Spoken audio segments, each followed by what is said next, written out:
आर.टी. Admission 2026-27च्या आणखी एका महत्त्वपूर्ण व्हिडिओमध्ये तुमचं सगळ्यांचं स्वागत. आणि मंडळी, तुम्हाला माहीत असेल की आत्तापर्यंत आपण आर.टी. या विषयावरती आपण भरपूर सारेसे व्हिडिओ बनवले आणि आजचा हा व्हिडिओ पण तेवढाच महत्त्वाचा असणार आहे. तत्पूर्वी तुम्ही जर व्हिडिओमध्ये नवीन असाल तर आपल्या चॅनलला सबस्क्राईब करायला विसरू नका, म्हणजेच तुम्हाला नवीन व्हिडिओबद्दल नोटिफिकेशन मिळून जाईल. आणि माहितीप्रमाणे तुम्हाला माहीत असेल की आता पहिली लिस्ट वगैरे लावून भरपूर दिवस झाले आणि त्यानंतर दुसरी पण लिस्ट वगैरे जाहीर झालेली आहे. आणि दुसऱ्या लिस्टमधल्या पालकांना ॲडमिशन घेण्यासाठी जी तारीख वगैरे दिली आहे 15/5/2026 पासून जी ती आहे तर 23/5/2026 पर्यंत आहे. म्हणजे तुम्ही हा जो त्याचा टाईमलाईन वगैरे तुम्ही बघू शकता. यामध्ये तुम्हाला टाईमलाईनप्रमाणे तुम्ही तुमचे डॉक्युमेंट वगैरे सबमिट करून तुम्हाला ॲडमिशन घेणं महत्त्वाचं आहे. आणि त्यामध्ये तुम्ही बघू शकता की तुमच्या वेगवेगळ्या ज्या स्कूलमध्ये ॲडमिशन तुमचे वेटिंगला नंबर होत्या त्या विद्यार्थ्यांच्या याच्यामध्ये नंबर आलेले आहेत. जर तुम्ही आता बॉटम साईडला जर जाऊन चेक केलं तर तुम्ही बघू शकता की आता जे पहिल्या लिस्टमधले जे नंबर जे वगैरे आहेत ते आहेत. पहिल्या लिस्टमध्ये तुम्ही पाहत असाल की जवळजवळ तुम्हाला 79,78,71 ॲडमिशन हे पहिल्या लिस्टमधून पूर्णपणे कंप्लीटेड झालेले आहेत. आणि दुसऱ्या लिस्टमधून जे ॲडमिशन कंप्लीट झालेले आहेत 4,591.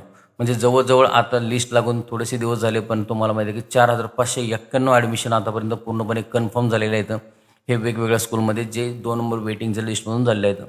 आणि आता बऱ्याचशा पालकांच्या कमेंट्स वगैरे येत आहेत की सर आता तिसरी लिस्ट वगैरे लागणार आहे की आणि तिसऱ्या लिस्टमध्ये आमच्या पाल्याचा त्याच्यामध्ये नंबर लागेल की नाही.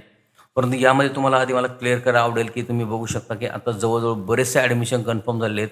79,871 आणि 4,591. म्हणजे जवळ तुम्ही बघू शकता हा जो आहे दुसऱ्या आणि पहिल्या लिस्टमधल्याचा काउंट आहे.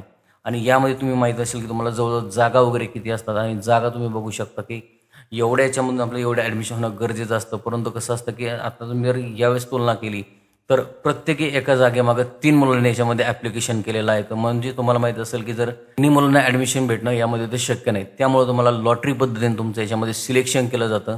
आणि आता पहिल्या आणि दुसऱ्या लिस्टमध्ये याच प्रकारे सिलेक्शन वगैरे झालेलं आहे.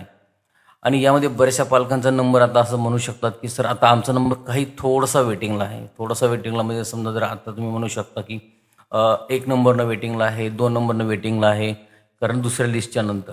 परंतु आता याचं जे मेजरमेंट कशी केली जाते की तुम्ही बघू शकता आता दुसऱ्या लिस्टमध्ये जे आहेत त्या स्कूलमध्ये जागा वगैरे किती वेटिंगला होत्या आणि त्यामध्ये तुम्ही कशाप्रकारे ॲडमिशन वगैरे करू शकता. जर एखाद्या स्कूलमध्ये तुम्हाला जर सांगायचं झालं तर समजा एखाद्या स्कूलमध्ये समजा जर 50 जागा वगैरे शिल्लक होत्या तर त्याच्यामध्ये ते पहिल्या लिस्टमध्ये 30 ॲडमिशन कन्फर्म झाले, त्याच्यामध्ये मायनस करून राहिले तुम्हाला 20 ॲडमिशन. आता त्याच्यामध्ये दुसऱ्या याच्यामध्ये जे 2 लिस्टमध्ये तुम्ही जे 20 मुलं सिलेक्ट केले आहेत 1 ते 20 नंबरपर्यंत जे वेटिंगचे नंबर होते ते आत्तापर्यंत याच्यामध्ये सिलेक्ट केलेले आहेत.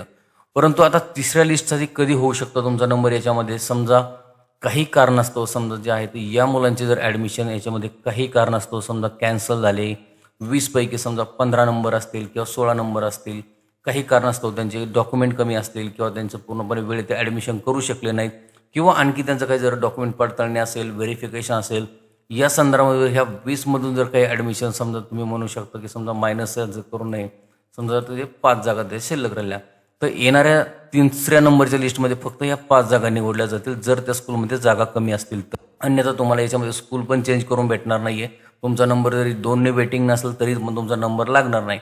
याचं कारण असं की या 20पैकी जर एकही ॲडमिशन काही कारणास्तव कॅन्सल जर नाही झालं तर तुमचं याच्यामध्ये कोणताही नंबर लागणार नाही, याची तुम्ही एकदा खात्री करून घ्यायची. त्यामुळे तुम्हाला काय जास्त आता चान्सेस खूप कमी आहेत, कारण पहिली लिस्ट वगैरे झालेली आहे, दुसरी पण झालेली आहे. पण आता दुसऱ्या लिस्टमधून जर काही कारणास्तव त्यांचे ॲडमिशन कॅन्सल जर झाले तरच त्याच्यामध्ये तुमचा नंबर वगैरे लागू शकतो. तो आय होप की हा व्हिडिओ तुम्हाला आवडला असेल आणि व्हिडिओमधून नक्की तुम्हाला थोडीशी माहिती मिळाली असेल. आणि जर हा व्हिडिओ आवडला असेल तर आपल्या चॅनलला सबस्क्राईब करायला विसरू नका. आणि आणखी जर काही अशी नवीन माहिती आली आर.टी. ॲडमिशन संदर्भात आपल्याला नक्कीच पुरवली जाईल. धन्यवाद.